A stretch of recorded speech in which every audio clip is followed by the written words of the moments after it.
Purpose of today's workshop is to facilitate that discussion about what the stations should look like as we plan for this bus rapid transit project that would be coming from Hollywood all the way to here at 120th Street. So with that, I want to welcome our Metro Board of Directors this morning here. She is here. She represents your community, our community here. Jackie DuPont Walker.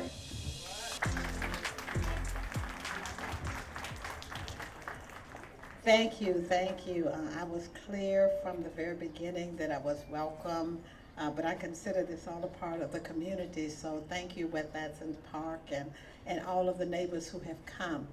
Our CEO said we start with prayer, and when he asked, I normally ask for people to pray, but I'm not doing it today. I was disappointed because I wanted to ask him to pray for all of the bus operators, as well as our train operators.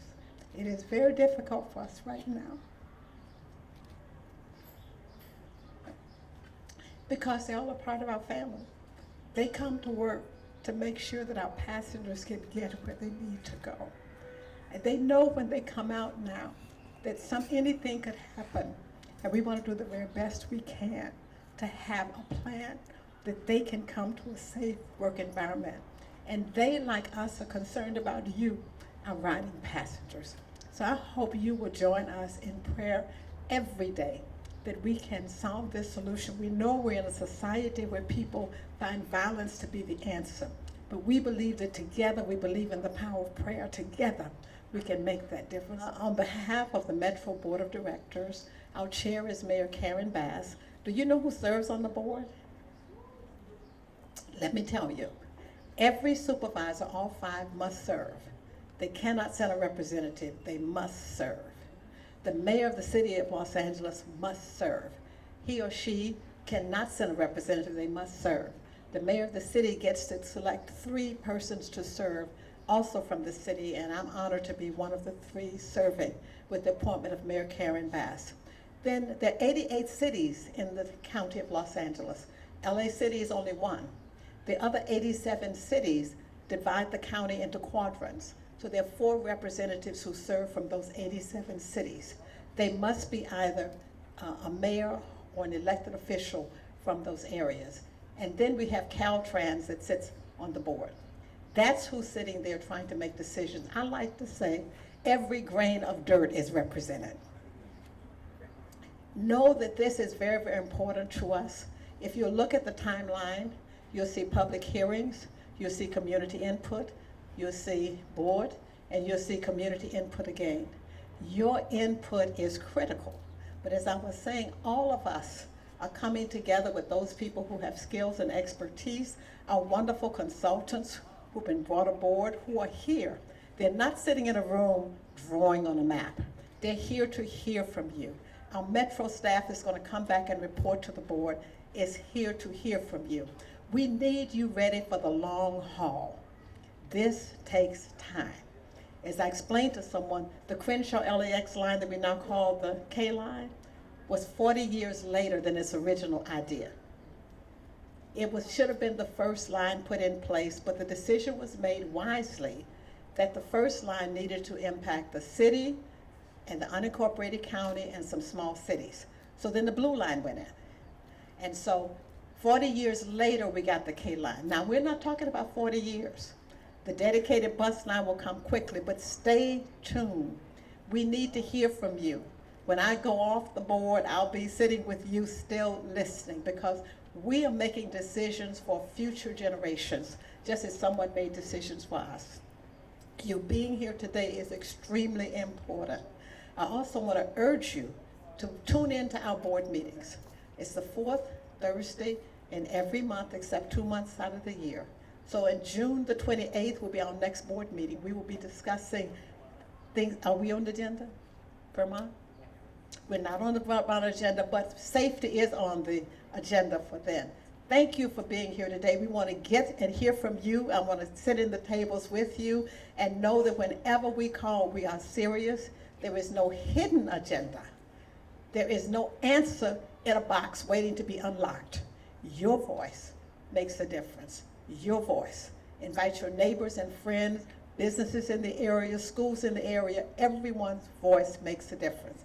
This is authentic. This is real. I want to thank my sister Linda for telling me to leave my job and show up. And I'm glad I did, but this is a blessing to me. I look forward to that. Thank you. And with that, I'm going to turn it over to my colleague, the project manager for the Vermont Transit Corridor, Fulgine Asuncion. Thank you, Lillian. And thank you, Director DuPont Walker. And I just wanted to say thank you to all of you for joining us this morning. We're really looking forward to hearing from you as we go through the station design workshop. The Vermont Transit Corridor is a Measure M transit project. It has $425 million in funding and an opening 4 years from now between 2028 to 2030. The corridor extends approximately 12.4 miles long from Hollywood Boulevard in the north, just north of the Vermont Sunset B Line or Red Line station, all the way to 120th, just right out here, just south of the Vermont Athens C Line station. And it says here it's the second busiest bus corridor, but actually as of April last month, it's the #1 busiest bus corridor in Metro system with current boardings of 37,000 daily boardings. We have completed 2 technical studies on this corridor. We looked at both BRT, bus rapid transit, and rail transit options, given that this is one of our highest ridership corridors, and also there's a need to improve transit service. And in June 2022, we completed a community-based partnership program where we partnered with over 20 community-based organizations. Some of you may have participated in those meetings. We engaged with over 6,000 members of the community and stakeholders along the corridor. And what we heard is that the community wanted us to improve the existing service, the existing bus service that's currently out there. They wanted us, we also heard support for bus rapid transit and also to start planning for the longer term rail improvements on the corridor.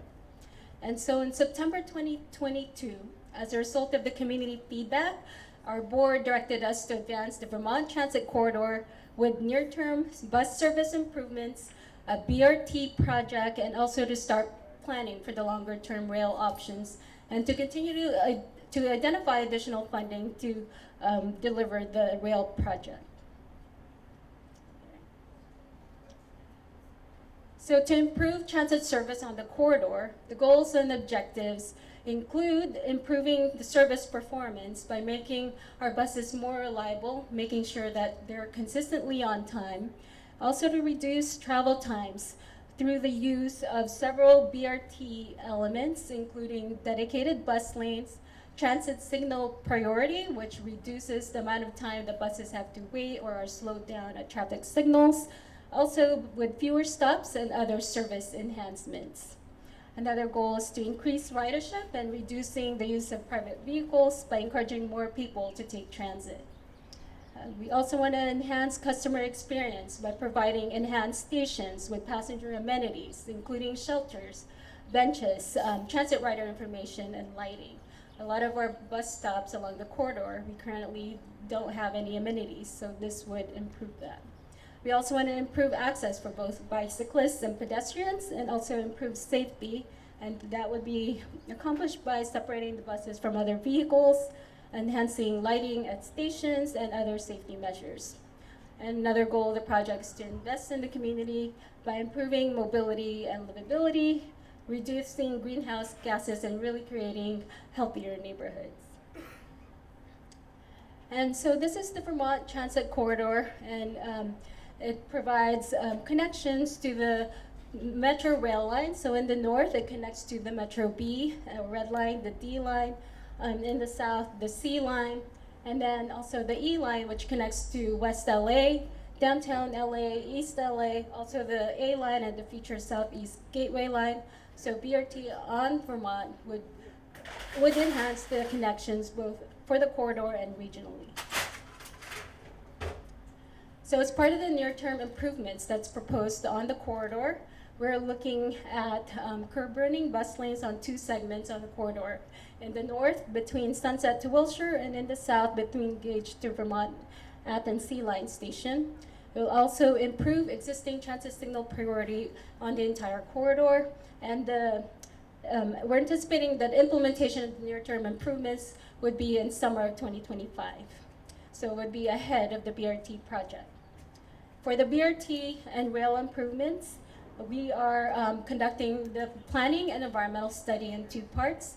Part 1 is for the BRT project, and as soon as the BRT project is approved, we would start the environmental study for the rail improvements. In terms of our project schedule, so we're conducting the planning environmental work and also the design for the BRT. We're anticipating completing that work along with community engagement throughout this process by the end of this year, and then we would return to the Metro Board in early next year, in 2025, to select proposed BRT project for the Vermont corridor. And so what is a bus rapid transit and what makes them different? So BRT is essentially light rail on rubber tires. It provides a number of key BRT features and characteristics that's similar to light rail. It has the enhanced stations, it has the dedicated bus lanes that makes them faster and more reliable, and it has the electric buses, and most importantly is the dedicated bus lanes. So these are some of the benefits of a bus rapid transit. It provides the shorter travel times, also provides better, frequent, more reliable service. It also provides increased comfort, safety, and security, provides more options to travel, and creates more livable communities and neighborhoods. So for the proposed BRT project, so after completing various studies and also with most recent community engagement that we've conducted, we're advancing the side-running BRT end-to-end. So this shows how the side-running BRT configuration would look like on Vermont. The image on the top shows the side-running BRT north of Gage, and in the south of Gage, the side-running BRT. So it would essentially convert the travel lane that's next to the curb parking into bus-only lanes, and then it would maintain existing parking, but it would require us to take out a travel lane. And south of Gage, we would have the dedicated bus lanes next to curbside parking and the existing bike lanes. Also, this map shows where we are locating 13 of the stations that are proposed for the BRT. So as part of this workshop is to go through the design that we're considering for the stations and get your feedback on opportunities in terms of design to reimagine the transformation of the bus stops into transit stations. And we've held also a number of public meetings, and these are some of the key design considerations based on the feedback that we received. We heard the desire for minimizing loss of parking, also maintaining access to businesses, improving livability and creating a sense of place, also to make sure that we're considering safety in the design of the features of the BRT and the stations, also to improve passenger experience by providing passenger amenities. We also heard that transit rider information is important to make sure that we provide next bus displays and also travel times for connecting lines. And it's important that we use sustainable elements and materials and to improve access for both bicyclists and pedestrians, such as providing wider pedestrian waiting areas at stations, improved crosswalks. So these are the things that we're going to be considering as we develop the design for the BRT and the stations. And as a starting point for the station design, Metro's approach to station design is based on the principles of being safe, smart, clean, and green. And so this is what we're calling a modular kit of parts.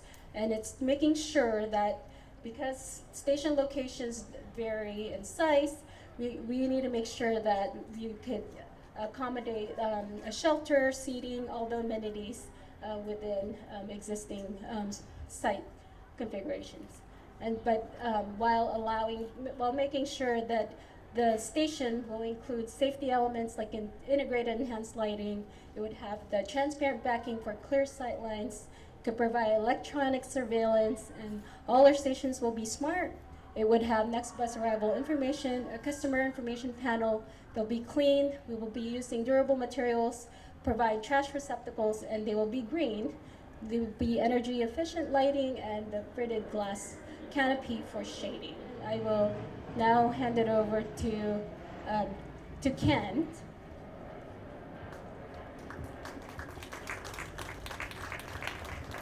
All right. Before we get into the design overview, I want to do a quick preview about workforce development. That was my slide inside. The board you saw was workforce development.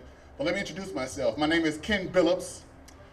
I help lead our community engagement, economic inclusion, and social impact on behalf of the Vermont Corridor Partners. 4 main pillars: ensuring that local businesses, minority businesses participate in the success of this corridor, ensuring that education and youth take part in the success of this corridor. I always feel like infrastructure is the best classroom you'll get. It should be more kids here than adults. Another pillar is community and stakeholder engagement. Aside from the wonderful technical experts that we have, I help make sure that the stakeholders in and around the corridor learn about what's going on. We ensure we communicate and then find ways to include you into the success. And the most important one also is workforce development. There's an opportunity here for the community to participate in jobs, careers along the corridor, right? Our goal, or actually we were tasked by the Metro to do environmental studies and planning along the corridor. But as we do that from an equity lens, we realize that workforce is just as important, right? So when I'm talking to Vincent, I'm talking to ADAP, Nish, and a few others, we realize is as much as we want to give input on what we need on this corridor, we also want to learn and understand what jobs, what careers can we have for our community to participate, economic inclusion. And so it's important for us to start that by planting that seed now. The jobs are not here yet as it relates to the corridor, but we can begin the investment right now. Let me tell you how it works. You first start with breaking barriers. When I talk with Vincent and others, we want to understand what are the challenges? Why aren't we getting jobs? What is the information that we do not have? Why are we not connected to the economy? And then it's capacity building, opportunities, make the investment. This facility right now is a great investment in the community to get people into the sheriff's department, right? And so we can make that same social infrastructure. We're talking about transportation, that's infrastructure. But we want to make social infrastructure as well. Our community members, our students, our youth, our adults, how do they participate? And so my job, my team, our team, we want to make sure we inform you on the process. Because people are training all over the community. Train, educate. But that's not enough. You have to be connected to the economy. You have to be connected to the opportunities. And so we prioritize that now. The opportunities are not here now, but we can start that process now. Equity is a team sport. So if you're just looking at us as, where are the jobs? Where are the opportunities? I'm looking back at you. We're looking back at you to be our partner in this. Find the community members, find the organizations, partner with the schools. This is symbolic when we hear these kids, they're counting on us. They're counting on us to create pathways. They're counting on us to include them in the process. So I'm here to help lead that on behalf of the consultant team in Metro to make sure we have that intentionality. It starts by the board member making sure it's a priority. It helps us as consultants to bring that into an equity-focused project. And then you as community partners work with us locked arm, locked step to make sure we represent the youth, the community members to participate in the success of this corridor. So thank you for being here, but we're just getting started. Thank you so much. I'll be around. My name is Ken Billups. Now we can talk about the wonderful design overview. Thank you.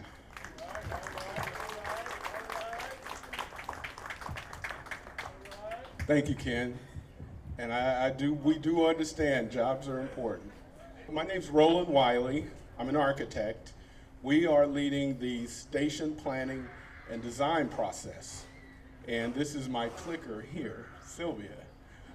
So I know everybody is familiar with their particular station area, but we want to make sure you understand how well you're connected to the rest of the corridor. This is a very active and vibrant corridor. Next. So the Vermont corridor is very rich in its ethnic diversity. And this project will give everybody along this 12-mile corridor the opportunity to interact with all the different communities, all the different cultures, and all the different cultural assets. The northern portion of the corridor, we're at the southern end. We're at the very terminus, literally across the street at the Ralphs is the terminus. All the way up to the north, on the north end, there are 8 ethnic communities, official ethnic communities. You have, let's see, what are they? We start off with Thai Town, and then we have Little Armenia, and then we have Little Bangladesh, and then we have Filipino Town, and then we have Koreatown, and then there's the Oaxacan corridor, and then there's the Latino Byzantine corridor, and then there's the El Salvadorian community. Can you believe that? Just think of all that food, y'all. And then we got us. So we got a lot of food on the corridor and the opportunity to really take advantage of that. Next. So as I said, the corridor extends 12 miles and it's full of ethnic and cultural assets. Next. Some of those cultural assets include Los Angeles City College to the north, the LA Coliseum to the north, Olympic venues, University of Southern California, and the museums. We have the Lucas Museum, California Science Center, African American Museum. It's quite a cultural hub in Exposition Park, in addition to being an Olympic venue. Next, menu. Did you hear I said menu? I got food on me. All that food, y'all. Anyway, so now we're going to talk some truth. We got all this, the good, but we have to deal with our realities, our challenges in the corridor. And actually, it's a tale of 2 corridors. To the north are all those assets that we just described. I call it, in the north, you can live from the cradle to the grave without ever leaving the corridor. You could be born at Children's Hospital on Sunset. You could be buried at the Rosecrans Cemetery on Venice. And when we get to the south, we have more challenges. Not just the south, but particularly on the south end, we have poor passenger experience. I mean, you can look right across the street at that sidewalk where the bus stop is. And those are things that we need to address. We have safety issues, security issues, as Jackie DuPont Walker has so passionately touched upon. And we have housing challenges for the unhoused and for affordable housing. Next. So Ken mentioned this is an equity project. And the vast majority of the corridor are equity-focused communities, practically all of the corridor. However, on the south end of the corridor, 97% of our community is either very, very strongly equity-focused or strongly equity-focused, as opposed to the north end is only 41%. So we have an equity issue even in the corridor. And we're looking at this transit project that must target those with the greatest mobility needs first in order to improve access and opportunity for all. That's very important, and equity is a very important aspect of this project. Next. Now, let's talk a bit about the station design. Fulji mentioned the tenets of station design are safe, smart, clean, and green.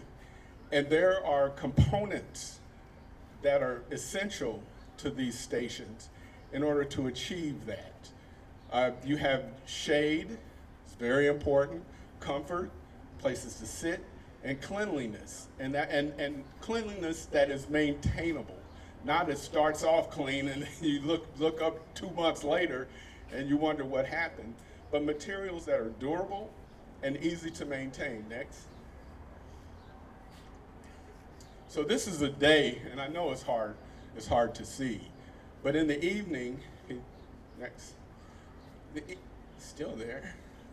We'll get to the evening. It takes a little while to get to the evening, but in the evening, this is something I want you to, and you'll be able to visually see it, and perhaps in some of those interactive renderings you might have seen it, but we're going to transform these bus stops into transit stations.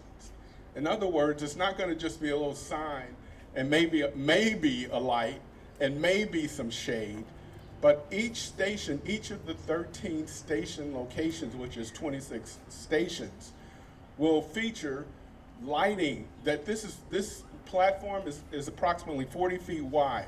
So you're going to have a 40-foot wide element of lighting that's going to illuminate the area. So it'll no longer just be the little bus stop. You're going to have an illuminated area which will be perceived as safe, which will feel safe, which you will have seating.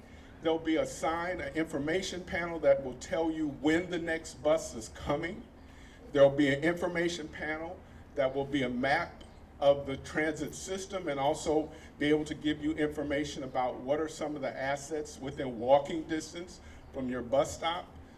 These will transform these corners, these intersections, and improve safety, improve security, improve comfort. That's something that's very important. Next. So now we're going to talk about 3 typologies when we break out. Each station area is different. The street width, what we call them right-of-ways, change. They change. This is the very, very wide right-of-way. This is about the widest right-of-way there is in the system. But as you travel north, you get past Florence up to Slauson, then the right-of-way starts to get narrow. Then it gets even more narrow. And sometimes we have to surgically integrate these stations. And some places we have an opportunity to create very nice spaces. So there's 3 typologies.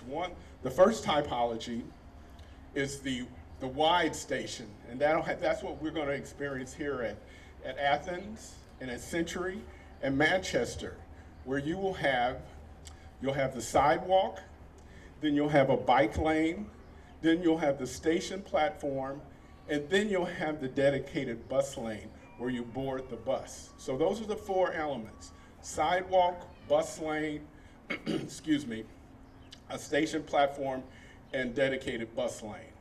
But every station can't have all 4, and that's where we have to start getting creative. Next, typology 2 is where the right-of-way, say you're at Slauson, gets a little narrower. We're trying to get a bike lane in Slauson, so let me move up a little further. Say Exposition, where you're going to have the sidewalk, then you'll have the bus platform. You will not have a bike lane. And then you'll have the dedicated bus lane. And so that's the second typology, which we're going to talk about at these breakout sessions. Then you have the third typology, which is a pass-through. It's so narrow, say like at Vernon or Pico, that you can't even add a platform, so you have to integrate the station canopy onto the sidewalk. And we have to be very careful about that to have the proper clearances so that we don't interfere with the existing small businesses. That's something that's very important. Next. So now, this is where you come in. You had a preview in terms of you got to vote for urban design elements. And these are elements that are important to you, that you want to see integrated or incorporated into these transit stations. And that it's important that we hear from you, because there's many elements. And of course, there's many opportunities, but limited budget. So we have to understand what your priorities are. And that's why we voted, and that's why that's going to be part of the breakout, is that we talk about What are these urban design elements that are important to you? We're here to listen and learn. Those elements are landscaping, like street trees for more shade, planters and open space. Then you have sustainable strategies like solar panels and sustainable building materials. You have cultural integration, like the vendors' space, how the vendors integrate wayfinding and artwork. Then there's bike facilities like bike storage, bike repair. And then there's security, cameras, lighting, patrol officers, ambassadors. And then you have technology interface, Wi-Fi, charging stations, real-time information. And then we know we don't know everything, so there's others. You may have something else that we didn't think about, that we want to hear about. And that's what this work session that we're about to enter into next. So we're going to ask some questions as well. You go next. We're going to, at these models at your station, there are different models that represent the typologies we just mentioned. We go from the wide right-of-way, which is Athens and Century, and then we have the median right-of-way, medium typology 2, which is Santa Monica, Slauson and Exposition, and then we have the narrow right-of-way, which is at Vernon. So what we want, and then we're gonna sit down and talk about, what we're gonna do is show you what's existing, and then we're gonna show you how it's changing with the new transit station. And then you're gonna have the opportunity to give us feedback. And then we're gonna ask you some questions next. We're gonna ask you what elements are most important to you. How's that different from how you voted? Then we're gonna ask, what are the design opportunities and challenges you see at that particular station? And that's very important for us to know, because you live around these stations. There's details that we couldn't know by just going, visiting the site, walking around, because these things happen and they happen as a trend. And then what did we miss? At this point, we're at concept level. So we're very open to hearing what's important to you and where we are right now, something that we may or may not have considered. Next. So there, again, we'll have these urban design elements. They're little, we call them ballots, little tabs that you'll put on the platform to express your concern. Next. And so that's what we're going to do. So what we're going to do now is we're going to start the breakout session. You're going to choose what station area you want to talk about. I just described the stations. We have Athens, Century, Vernon, Santa Monica, Slauson, Exposition, and Century. Choose the station area you want to talk about. There'll be a facilitator there that will describe what's happening. And then we're going to come back, and each table is going to, there's going to be a spokesperson at each table that's going to come up here and summarize what they talked about. As you look around and see where the tables are, we want to have Brother Vince come. He's the CEO of the West Athens Westmont Task Force. All right. Hey, God bless everybody again. Now listen up. We want you to I want to give you a little history of who we are. We're the West Athens Westmont Task Force. We've been up and running as a nonprofit for 22 years. We're here every Tuesday morning from 10 until 12 o'clock, right here inside. If you want to follow up on this operation today, you're welcome to come in every Tuesday morning and voice your opinion. If you have any more questions, we have a relationship with Metro, as you can see at this point, and we want you all to feel comfortable with this situation today. Not because you see cameras and people you never seen before. We have church here every Tuesday morning from 10 to 12 o'clock. So come back on Tuesday. We'll be having fried chicken and neck bones and all kind of stuff up in here.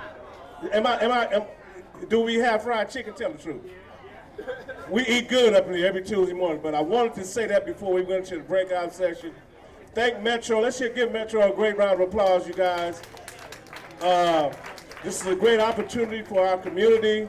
We have intervention workers here. We have a whole lot of people that we want to be comfortable with the situation. But again, Every Tuesday, come on out, follow up with us. We'll give a call. We want to make sure the community get these jobs. We want to make sure everybody is comfortable with the situation. And God bless you. Santa Monica and Vermont, Vermont and Slauson, Vermont and Exposition, Vermont and Vernon, Vermont and Manchester over here, Vermont and Century here. First of all, we are grateful that you've taken the time to dive into this conversation. Your comments are profoundly important. In fact, they're so important, we're going to ask for a representative from each table. And you're going to get up and you're going to say something that sounds like this. We really need better security, and these are the reasons why. If you're going to plant landscaping, perhaps consider X, Y, and Z. Whatever is important for you, we want you to come up, make 3 quick points, and then we're going to turn it over to the next table. Now, I don't know who feels they were at the best table today. All right, let's see. Let's see. Okay, the first person I want to come up is someone representing Exposition and Vermont. Rep your table, rep your table. You the man? All right, so for our table, we had Exposition, and a lot of us, we live around there or we work around there, so this is very important to us. One of the biggest factors that we saw is that the lanes are gonna be going from 2 lanes to 1 lane, and we were thinking that maybe having borders, dividing the bus stops to the driving lanes, hopefully to prevent any accidents from occurring. Another point is since it's right next to USC, a lot of students are walking, and we would like security on there. We would like security because you never know what's gonna happen. Another point, the third point, is bicycles. That area is highly congested with bicycles. So we were trying to see or figure out how maybe we can merge the bicycle lane with the bus lane, but also dividing it in order to prevent further accidents from occurring, but also having more bicycle, where bicycles could stop and lock in case they want to take the bus or something like that. Yeah, those are 3 points. Give him a hand. Thank you. Thank you. Let's hear from Vermont and Athens. Threw you off, huh? Threw you off.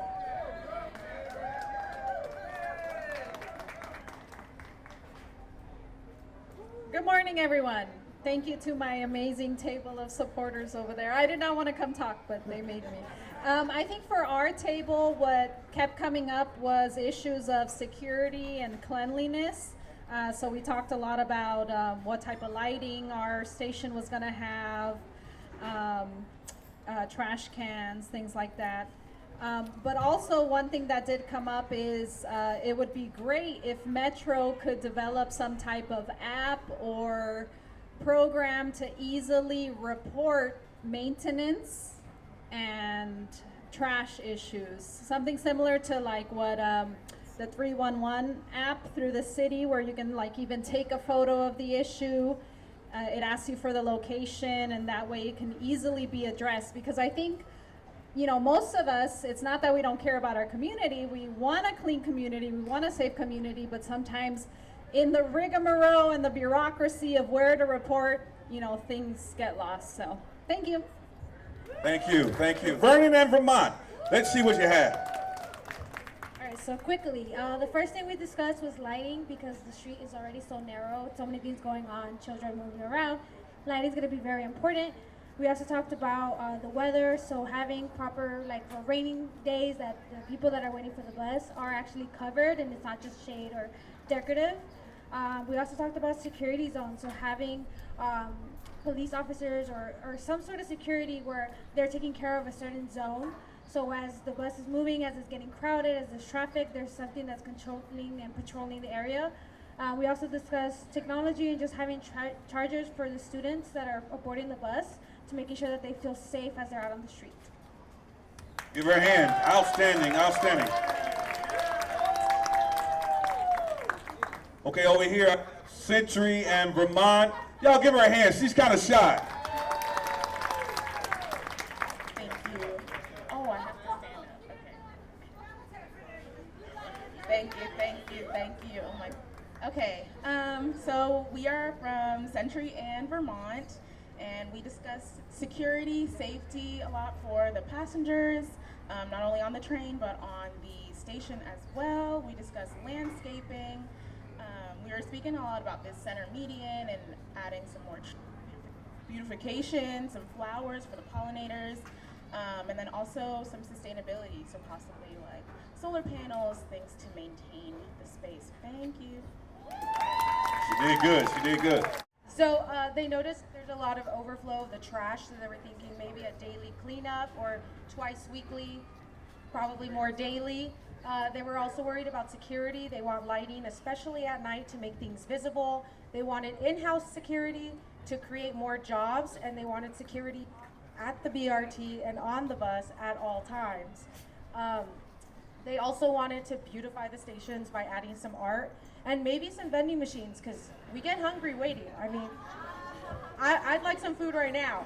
So those are the main things here. Also tech, free Wi-Fi, things like that. Give her a hand. Austin will one day have its own rail line. That is why this intersection is very important. Safety, beauty, and bikes. That's what we need to focus on this one, because right now there's a bike lane project, and if it goes unused, it will be overrun by homeless people, unfortunately. But that is not Metro's problem. That is the city's problem. Go talk to them. Security, I proposed something like what they have on college campuses, which is like that alarm box that leads you to an operator. So you push a button and then it starts ringing, and an operator comes on and starts talking to you loudly so people around can hear. So if somebody is doing something bad, the alarm hopefully scares them off, or at least brings attention to a good Samaritan. And beauty, because it is kind of an ugly area, so make it beautiful. And then the last thing that is kind of unique to this place is because we are losing a right turn lane towards the freeway, is physical barriers. If not, there will be more congestion. So I think there needs to be strategic physical barriers in certain places to protect the bus and the bus line from traffic. If not, then it will be pointless. Give him a hand. Okay, let's hear from Santa Monica. All right, so we're Santa Monica in Vermont, and pretty much some of the topics already been talked about. So under others, I would probably say how local businesses are able to have their ads displayed on the stations around the area. So that was like, if they could provide pamphlets or information on that, that'd be perfect. And then also, if we're able to use